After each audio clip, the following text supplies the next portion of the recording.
Bismillahirrahmanirrahim. Assalamualaikum warahmatullahi wabarakatuh. Innal hamdalillah nahmaduhu wa nasta'in wa nastaghfir wa na'udzu billahi min sururi anfusina wa min sayyiati a'malina. Wa may yahdihillahu fala mudhillalah wa may yudlil fala hadiyalah. Pemirsa kajian Ramadan yang berbahagia, pada pertemuan yang pertama ini kita akan membicarakan tentang topik Ramadan dan hikmahnya. Mari kita sambut Ramadan ini dengan sukacita, dengan kegembiraan. Marhaban ya Ramadan, kita sambut bulan suci Ramadan dengan penuh kegembiraan, dengan penuh keberkahan.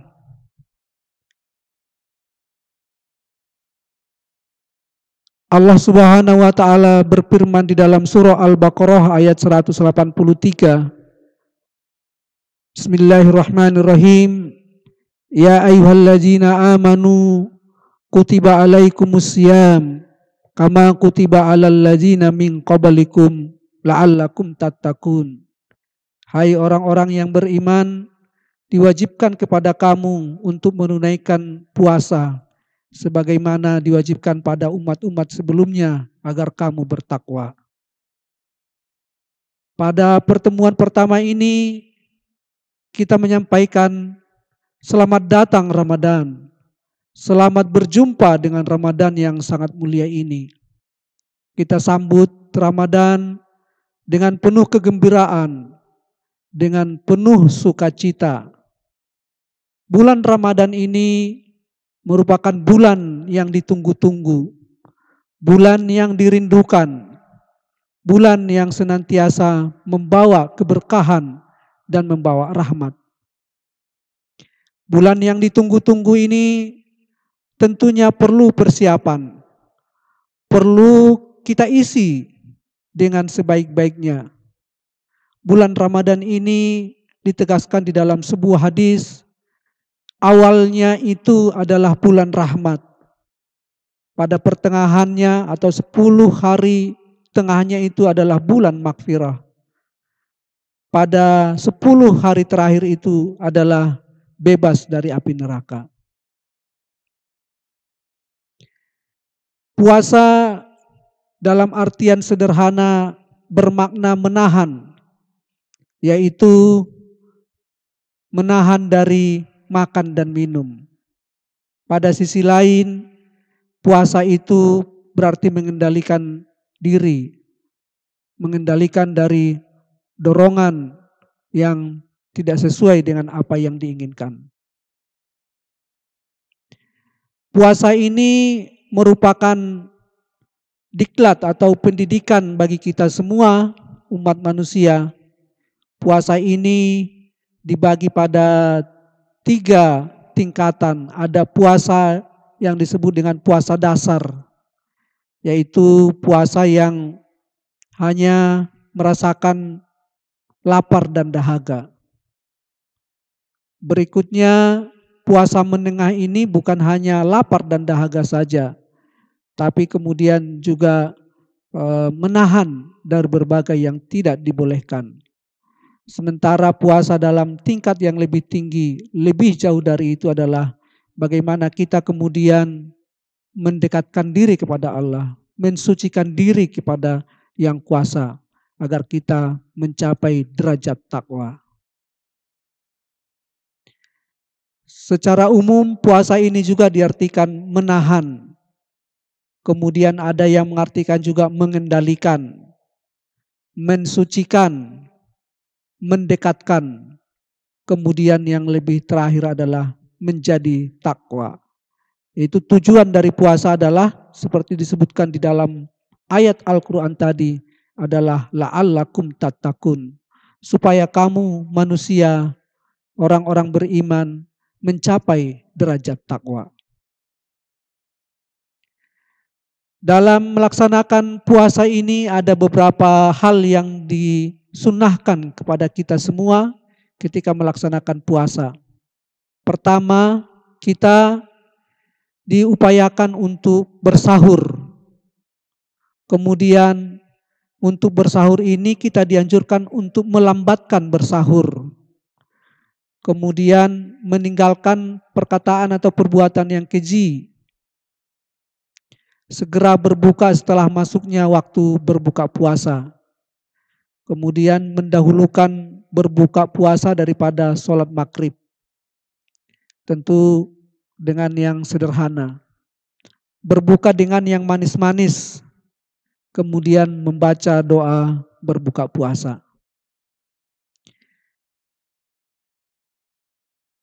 Adik-adik mahasiswa yang berbahagia dan seluruh pemirsa yang kami hormati. Kita kemudian perlu melihat apa hikmah dari Ramadan ini. Ada beberapa hikmah yang bisa kita petik dalam bulan Ramadan ini. Pertama, bulan Ramadan ini adalah bulan penggemblengan. Kenapa bulan Ramadan disebut dengan bulan penggemblengan? Karena pada bulan Ramadan ini setiap orang merupakan orang-orang yang digembleng, diuji, baik dia kesabarannya, supaya dia menjadi orang yang sabar, orang yang tangguh, dan orang yang ulet. Ini kita sebut dengan bulan penggemblengan, melatih kesabaran agar manusia, agar pribadi-pribadi mukmin itu bisa menjadi pribadi yang sabar, tangguh, dan ulet. Puasa ini memang membutuhkan kesabaran. Mulai dari terbit fajar sampai nanti berbuka puasa, kita diminta untuk menahan makan dan minum dan perbuatan-perbuatan yang dilarang, maka kita semuanya harus sabar. Jadi sabar ini menjadi kunci dari segala sesuatu yang ada dalam kegiatan kita sehari-hari. Oleh karena itu, hikmah puasa ini yang pertama adalah kita diharapkan untuk bisa menjadi manusia-manusia yang sabar, tangguh, dan ulet. Orang yang berpuasa termasuk orang yang tangguh, karena tidak mungkin orang yang tidak tangguh itu bisa melaksanakan puasa. Puasa ini butuh orang-orang yang tangguh dan ulet. Pada mereka-mereka yang melaksanakan puasa ini termasuk orang-orang yang ulet, orang-orang yang tangguh, kemudian mereka dengan sifat yang tiga ini, sabar, tangguh, dan ulet ini, mudah-mudahan mereka menjadi orang-orang yang berhasil melaksanakan puasa. Bagaimana mungkin puasa ini tidak membutuhkan kesabaran? Karena di sela-sela kita, aktivitas kita, kita harus tetap bekerja, puasa dan bekerja. Dua pekerjaan yang tentunya membutuhkan kesabaran. Kita tetap melaksanakan aktivitas kita, tapi kita harus berpuasa. Kita harus sabar, menjaga perilaku, menjaga lisan, untuk tetap menjaga kesucian puasa kita. Kemudian yang kedua, hikmah Ramadan itu adalah Ramadan itu menjadi bulan meningkatkan amal. Ketika di bulan Ramadan, karena bulan Ramadan tadi adalah bulan yang membawa rahmat, maka pada bulan Ramadan ini kita akan diminta, kita berupaya supaya kita meningkatkan amal dan ibadah kita masing-masing. Amal yang diminta untuk kita tingkatkan adalah mulai dari sholat berjamaah. Sholat berjamaah kita upayakan, bila sholat-sholat kita selama ini, pardu-pardu yang ada itu belum berjamaah, maka ketika kita bulan Ramadan ini diupayakan supaya kita sholat berjamaah. Mulai dari sholat subuh berjamaah, zuhur, asar, maghrib, isya, dan juga sholat taraweh. sholat-sholat sunat. Ya, tambah lagi sholat sunat tadi itu selain sunat taraweh dan juga ada sholat-sholat yang lain. Misalnya sholat tasbih, sholat hajat, sholat tahajud, sholat witir, dan lain sebagainya. Kemudian yang ketiga, kita harus meningkatkan amal kita untuk melakukan tadarus Al-Quran. Membaca Al-Quran, menelaah Al-Quran, memahami Al-Quran. Tentu tadarus Al-Quran ini sesuai dengan kapasitas kita masing-masing. Bila baru kapasitasnya bisa membaca, maka tadarus Al-Quran ini adalah memperbanyak membaca Al-Quran. Kalau bisa selama puasa ini kita bisa menamatkan Al-Quran 30 juz. Kemudian lebih tinggi dari itu, selain membaca Al-Quran, kita tentu memahami isi dari Al-Quran. Apa makna dari Al-Quran, apa pesan-pesan dari Al-Quran itu. Kemudian kita jadikan Al-Quran sebagai pedoman, kita jadikan Al-Quran sebagai dasar, sebagai ajas dalam melaksanakan aktivitas kita sehari-hari. Al-Quran menjadi pedoman hidup, way of life dalam kehidupan kita sehari-hari. Berikutnya, selain tadarus Al-Quran, kita juga menambah belajar ilmu agama. Salah satu di antara dari kajian Ramadan ini, adik-adik semua pemirsa peserta kajian Ramadan ini, kajian Ramadan ini tentu menjadi satu bahagian dari upaya kita untuk belajar ilmu agama. Dengan kajian Ramadan ini kita mendapatkan ilmu-ilmu agama, bisa mendapatkan transfer ilmu, bisa mendapatkan transfer pengalaman. Kita juga bisa membaca, bisa juga mendengar kajian-kajian tentang agama. Kita berupaya untuk meningkatkan pengetahuan agama kita dari waktu ke waktu. Berikutnya adalah Qiyamul Lail, meningkatkan sholat-sholat malam. Bangun malam kemudian menyelenggarakan sholat-sholat yang di waktu-waktu malam itu adalah waktu-waktu yang mustajab untuk bermunajat kepada Allah Subhanahu wa taala. Untuk menyampaikan keluh kesah kita kepada Sang Maha Pencipta. Menyampaikan apa keinginan kita kepada Sang Maha Kaya, Sang Maha Pencipta, Sang Maha Pemilik apa yang ada di dalam alam bumi ini. Qiyamul Lail itu sangat penting adik-adik sekalian dalam rangka mendekatkan diri kita kepada Yang Kuasa. Berikutnya adalah hikmah dari Ramadan ini adalah bulan berbagi.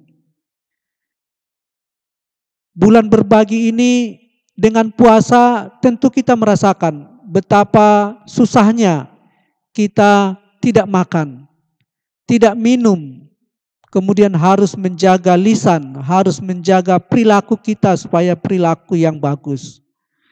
Dengan merasakan haus dan lapar ketika kita berpuasa, maka kita tentu tersentuh hatinya untuk berbagi dengan sesama. Kita melakukan derma, berbagi, berimpak, bersodakoh, zakat, wakaf dan lain sebagainya, termasuk menolong. Berbagi di sini bukan hanya dari aspek materi saja, tetapi berbagi di sini bisa juga dari aspek jasa. Bagaimana kita membantu teman yang kesusahan, bagaimana kita bisa membantu orang-orang yang membutuhkan uluran tangan kita, bagaimana kita bisa meringankan beban dari teman-teman kita. Misalnya ketika salah seorang dari teman kita ingin curhat kepada kita, ketika kita berkenan untuk menerima curhatannya itu juga sudah merupakan bahagian dari berbagi dalam suka maupun duka. Kemudian yang berikutnya adalah bulan munajat. Pada bulan suci Ramadan ini, bulan yang penuh berkah ini, tadi sudah dijelaskan bahwa kita dianjurkan untuk memperbanyak qiyamul lail, memperbanyak bangun malam, menyedikitkan tidur, memperbanyak bangun di malam hari. Kita bangun di malam hari, kita melakukan sholat malam, sholat tahajud, sholat hajat, sholat tasbih. Kemudian di malam-malam itu kita melakukan muhasabah, melakukan perhitungan sudah seberapa besar aktivitas yang kita lakukan yang mendatangkan manfaat, yang mendatangkan perbuatan yang baik bagi sesama. Sudah seberapa besar kontribusi kita untuk kebaikan keluarga, untuk kebaikan lembaga kita, untuk kebaikan keluarga kita. Kita melakukan muhasabah. Seberapa banyak kekurangan-kekurangan, dosa-dosa yang kita lakukan selama ini perlu kita lakukan muhasabah di malam hari supaya kita bisa mendekatkan diri. Apabila kita sudah melakukan muhasabah, kemudian kita lanjutkan dengan berzikir kepada Allah, mengingat Allah. Subhanallah, walhamdulillah, wala ilaha illallah, wallahu akbar. Kemudian kita berzikir sekaligus juga mendekatkan diri kepada Allah. Taqarrub ilallah. Bahwa kita ini adalah hambanya. Kita ini adalah manusia yang diciptakan untuk mengabdi kepada Allah Subhanahu wa taala. Kita harus mendekatkan diri kepada beliau, menyampaikan apa yang kita inginkan, mendekatkan diri kepada yang Maha Kuasa, Maha Pencipta yang mengatur alam raya ini. Kita ini adalah hambanya, makhluk yang harus melaksanakan tugas sebagai hamba Allah di muka bumi ini. Kemudian karena kita sudah melakukan muhasabah tadi, kita meminta ampunan atas segala kesalahan-kesalahan, atas segala dosa-dosa yang pernah kita lakukan, atas segala kehilapan yang pernah kita lakukan. Kemudian kita memohon agar di malam-malam itu, termasuk di malam Lailatul Qadar, malam 17, malam-malam ganjil itu, kita memohonkan ampunan sekaligus memohonkan rahmah dari Allah Subhanahu wa taala supaya kehidupan kita ini mendatangkan rahmat, mendatangkan barokah, mendatangkan manfaat untuk diri kita sendiri, untuk keluarga, untuk masyarakat, untuk bangsa dan negara. Kita sebagai umat manusia, sebagai hamba Allah, bahwa kehadiran kita di sini tentunya diharapkan membawa manfaat yang sebesar-besarnya untuk diri kita, untuk lingkungan, termasuk untuk alam raya ini. Adik-adik pemirsa kajian Ramadan yang berbahagia, kita akan break sebentar karena ada iklan yang mau lewat.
Kita lanjutkan kajian Ramadan kita ini.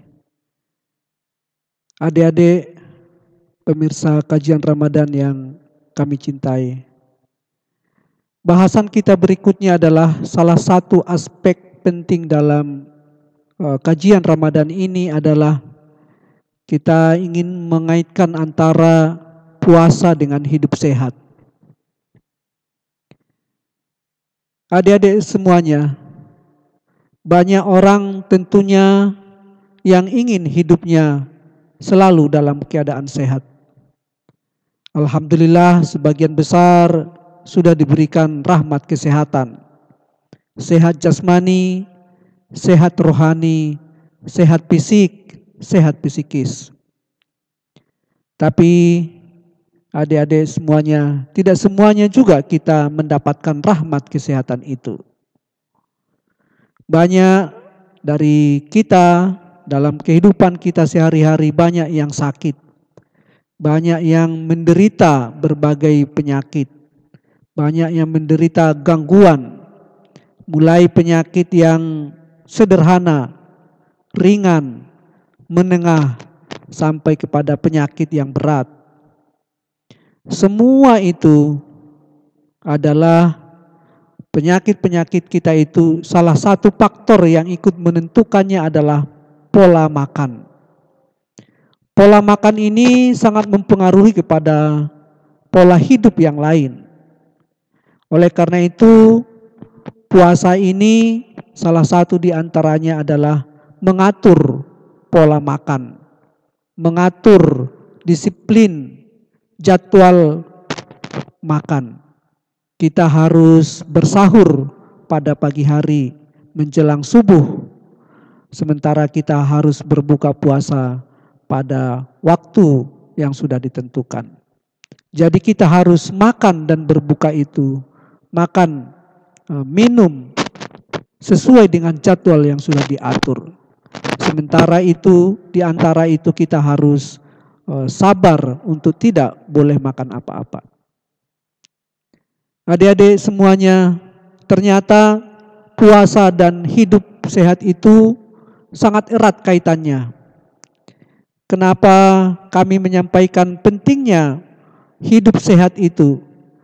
Bagaimana mungkin kita bisa mencapai cita-cita? Bagaimana kita bisa beraktivitas semaksimal mungkin? Bagaimana kita mungkin bisa mencapai apa yang kita inginkan kalau kita tidak hidup sehat?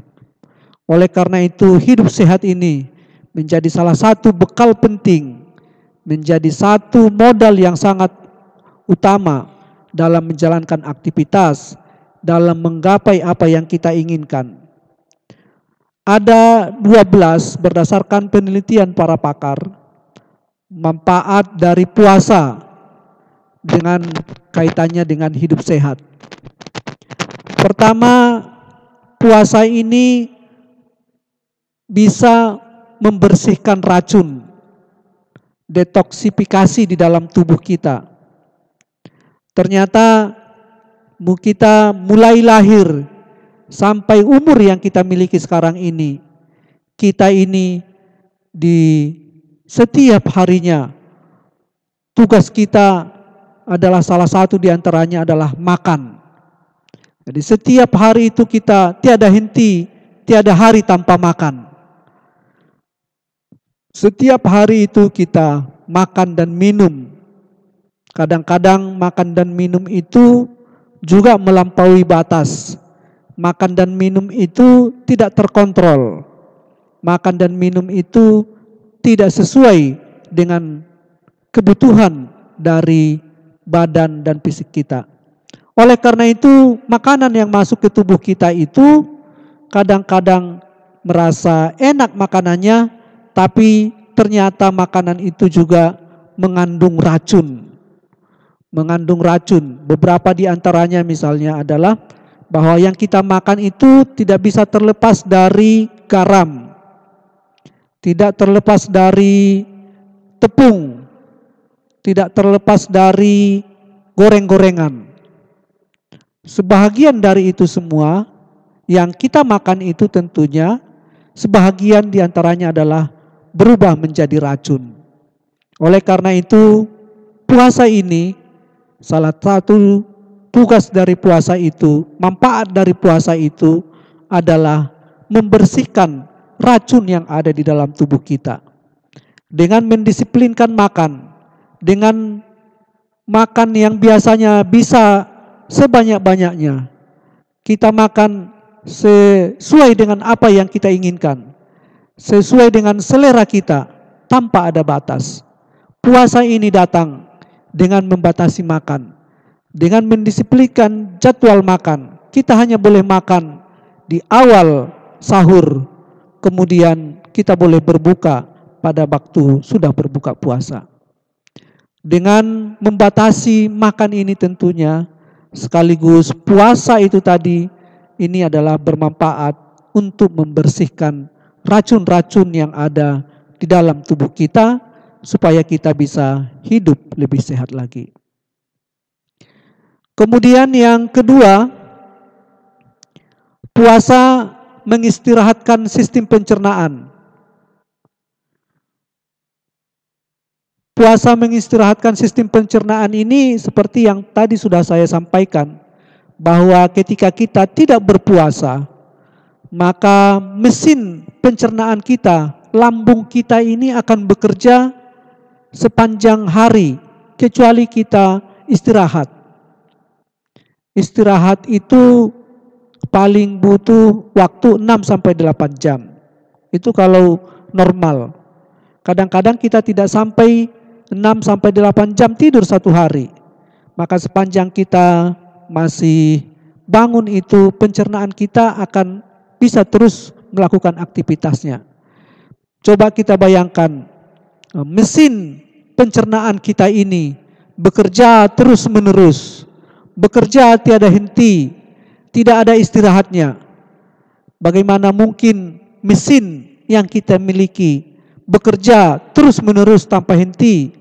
Bagaimana mungkin dia tidak membutuhkan istirahat? Oleh karena itu puasa ini dengan membatasi waktu makan, dengan makan yang terbatas, tidak boleh makan mulai subuh sampai maghrib itu, maka sepanjang itu selama 10 jam atau berapa jam itu sistem pencernaan kita istirahat. Nah, mengistirahatkan sistem pencernaan ini tentunya akan memperbaiki sistem pencernaan itu sendiri. Kalau dia bekerja terus menerus, tentu ibarat mesin dia akan dipakai terus menerus, dia juga akan bisa rusak. Oleh karena itu kalau dia mendapatkan waktu untuk istirahat, maka sistem pencernaan kita akan kembali kepada semula, bisa memperbaiki dirinya, sistem pencernaan kita bisa kembali beraktivitas secara normal. Itu manfaat puasa bila dikaitkan dengan pencernaan. Kalau kita lihat dari segi aspek banyaknya penyakit, sebahagian besar penyakit itu adalah penyakit pencernaan atau yang kita sebut dengan semuanya bermula dari lambung. Pencernaan itu berkaitan dengan lambung. Penyakit-penyakit yang kita alami sekarang ini dimulai dari lambung. Kalau kemudian lambungnya ini kemudian terus-menerus melakukan sistem pencernaannya itu kemudian terus menggiling, sementara dia tidak istirahat, kemudian kadang-kadang ada juga dia harus menggiling tapi tidak ada yang dimakan. Tidak ada yang dimakan. Maka kemudian inilah yang menjadi awal mula sakitnya lambung kita. Kalau lambung sudah sakit, maka inilah yang akan kemudian menyebabkan penyakit lambung, penyakit MAH. Kemudian penyakit MAH ini ada juga kemudian lebih tinggi lagi dari MAH itu adalah penyakit tipus. Lambung dan tipus ini menjadi cikal bakal akan lahirnya penyakit-penyakit yang lain. Kalau lambungnya sudah kena, maka kemudian akan terganggu yang lainnya itu. Maka akan mengganggu sistem pencernaan, kemudian mengganggu imun, lahirlah penyakit baru yaitu disebut dengan gula darah. Kalau gula darahnya sudah kena, maka kemudian saraf-sarafnya yang lain akan kena juga. Diobati gula darahnya, maka akan kena yang lain. Obat itu kemudian juga menjadi racun. Racun itu kemudian menghantam yang lain, maka kemudian dia akan berimplikasi atau berkomplikasi kepada penyakit yang lainnya.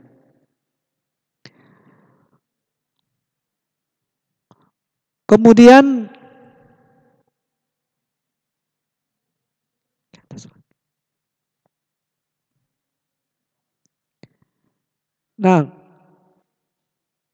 Yang ketiga, puasa mengatasi peradangan.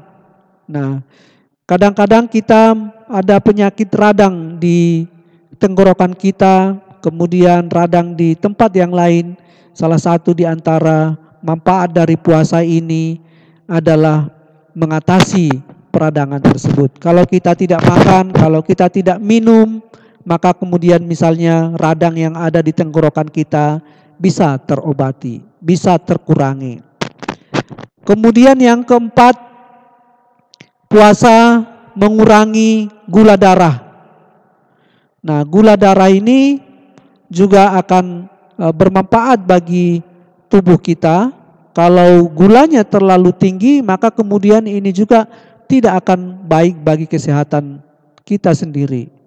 Gula itu harus stabil. Kalau dia terlalu tinggi, tidak baik. Terlalu rendah juga tidak baik. Oleh karena itu, supaya dia stabil, puasa ini adalah salah satu di antaranya adalah bisa mengurangi gula darah yang tinggi itu. Berikutnya, puasa membantu mengurangi atau mengatasi kegemukan. Nah, ini salah satu penyakit dari yang sekarang ini yang banyak berkembang di tengah masyarakat adalah kegemukan. Nah, karena sekarang ini pola makan kita manusia di zaman teknologi yang semakin canggih ini adalah kita sekarang banyak disuguhi dengan makanan-makanan yang cepat saji, makanan-makanan yang banyak yang tidak sesuai dengan apa yang kita inginkan. Maka makanan-makanan itu kemudian membuat kita kegemukan. Nah, ada yang overdosis ya gemuknya itu ya. Karena kegemukan itu karena banyak makan. Makannya tidak teratur, makannya sembarangan, apa saja yang ada dimakan, apa saja yang ada dilahap, sehingga kemudian menimbulkan kegemukan. Nah, adik-adik semuanya, puasa ini salah satu di antaranya manfaat dari puasa itu adalah bisa mengatasi atau mengurangi kegemukan. Adik-adik coba ditimbang nanti ketika kita akan puasa beratnya berapa, kemudian kalau berakhir puasa kita timbang lagi beratnya berapa. Itu insya Allah akan turun. Insya Allah akan turun. Biasanya kalau pertengahan puasa itu banyak celana-celana kita itu yang kemudian longgar semuanya. Ini karena puasa itu bisa mengurangi kegemukan. Salah satu manfaat yang bisa kita dapatkan dari puasa. Kemudian yang berikutnya nomor 6 adalah puasa bisa menurunkan tekanan darah tinggi. Darah tinggi itu karena banyak makan.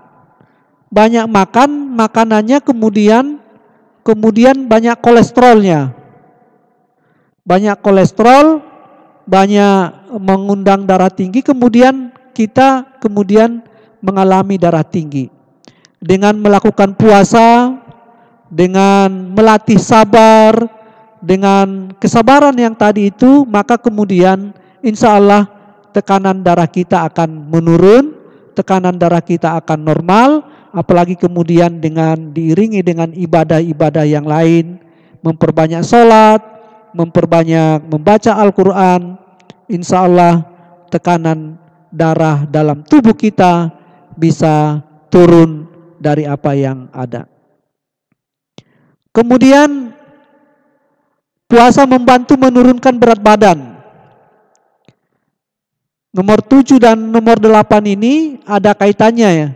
Puasa membantu menurunkan berat badan dan puasa itu adalah diet yang sehat.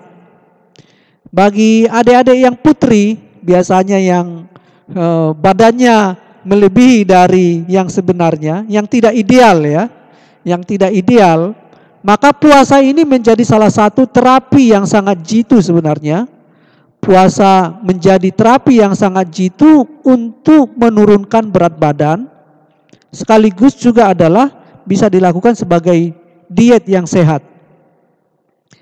Jadi banyak sekarang ini orang yang melakukan diet tanpa makan nasi, tanpa makan apa-apa, hanya buah-buahan saja atau sayur-sayuran, itu sebenarnya bagus. Tapi kadangkala dietnya itu juga kebablasan. Dietnya itu kemudian mengundang masalah baru di dalam kesehatannya.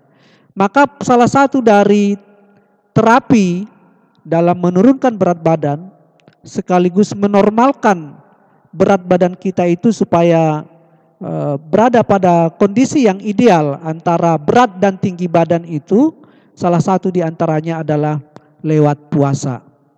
Insya Allah adik-adik, baik yang putra maupun yang putri, kalau ingin sehat, kalau ingin lebih cantik lagi juga harus banyak puasa.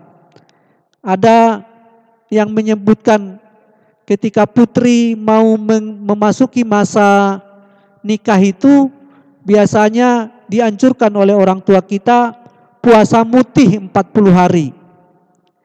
Puasa mutih 40 hari itu supaya apa? Itu sebenarnya adalah bagian dari diet supaya kita segar bugar, supaya kecantikannya nanti inner beautiful itu akan keluar ketika kita melangsungkan acara pernikahan. Itu salah satu di antara manfaat yang bisa kita dapatkan dari puasa ini. Berikutnya adalah puasa meningkatkan imunitas. Nah, apalagi saat ini ketika kita berada di masa pandemi ini, juga kita harus menguatkan, meningkatkan imun kita.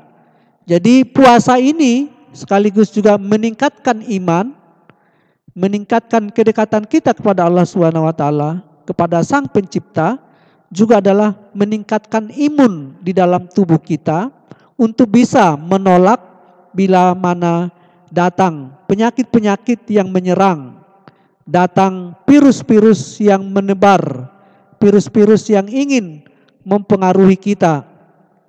Maka kemudian imun kita itu dengan berpuasa, imun kita akan meningkat. Berikutnya adalah puasa membantu mengatasi kecanduan. Kalau kita kemudian melaksanakan puasa dengan penuh khusyuk, dengan ikhlas, dengan tawakal kepada Allah, dengan tekad yang bulat, maka kemudian puasa ini bisa mengatasi kecanduan. Kecanduan ini bisa bermacam-macam. Ada kecanduan main game biasanya ya. Anak-anak remaja, adik-adik kita mungkin masa remajanya suka main game, maka ini juga bisa, kecanduan game ini bisa diatasi. Kemudian kecanduan merokok, ya untuk yang putra, kecanduan ngopi, ya. Ngopi, merokok itu satu setali ya. Biasanya orang perokok adalah pengopi, pengopi adalah perokok. Kecanduan ini bisa kemudian digantikan, diobati dengan melakukan puasa. Apalagi diniatkan juga adalah puasa, ya Allah saya sekaligus juga puasa ini mohon untuk bisa mengatasi kecanduanku dari minum kopi, dari merokok, main game, atau main HP terus menerus ya. Main HP, main TikTok terus menerus. Nah ini bisa mengurangi tingkat kecanduan kita dari sesuatu itu. Kemudian ada juga yang mengatakan bahwa salah satu obat dari orang-orang yang yang pikirannya terganggu itu kemudian dengan puasa dia akan bisa terobati dengan baik. Nah itu diantaranya juga. Kemudian puasa membuat hati dan pikiran menjadi tenang. Kenapa puasa bisa membuat hati dan pikiran tenang? Puasa itu karena dia dilatih sabar. Sabar itu kemudian membuat hati dan jantung. Hati dan jantung itu kemudian tenang. Kalau hati atau jantung kita itu tenang, maka kemudian itu akan berimplikasi kepada pikiran. Pikiran kita juga menjadi tenang. Kita melakukan puasa itu dengan ikhlas, dengan tekad yang kuat, dengan mengharap ridho dari Allah Subhanahu wa taala, puasa kita itu akan mengantarkan kita menjadi orang yang hatinya, hati dan pikirannya menjadi tenang. Ala bi zikrillahi tatmainnal qulub, katanya begitu. Hanya orang-orang yang hatinya berzikir kepada Allah Subhanahu wa taala itu hatinya akan tenang. Maka puasa apalagi ditambah dengan amalan-amalan yang tadi, muhasabah, mendekatkan diri kepada Allah Subhanahu wa taala, berzikir, kemudian membaca Al-Qur'an. Dengan membaca Al-Qur'an, Al-Qur'an itu disebutkan sahru Ramadan allazi unzila fihil Qur'an hudal linnasi wa bayyinatin minal huda wal furqan. Al-Qur'an itu menjadi obat, menjadi menjadi obat bagi umat manusia, menjadi obat bagi manusia itu dengan membaca Al-Qur'an. Ala bi zikrillahi tatmainnal qulub. Dengan berzikir, mendekatkan diri kepada Allah, membanyak bacaan Al-Qur'an, hati dan pikiran kita akan menjadi tenang. Terakhir, nomor 12 adalah meningkatkan kadar lemak baik dalam darah. Di salah satu dari unsur yang ada di dalam tubuh kita ini adalah lemak. Tapi lemak ini banyak yang lemak itu yang jelek ya. Jadi gemuk itu adalah lemak. Kadar lemak kita itu karena makanannya tidak terkontrol, makanannya tidak memenuhi kriteria yang ditetapkan, maka lemak yang ada di tubuh kita itu kemudian bertambah melebihi dari dosis yang diinginkan. Maka kemudian kalau ada orang yang kemudian perutnya itu berlipat-lipat, nah itu namanya itu adalah lemaknya semakin banyak. Kebalikan dari itu, maka puasa ini kita harapkan bisa meningkatkan kadar dari lemak yang baik itu di dalam darah.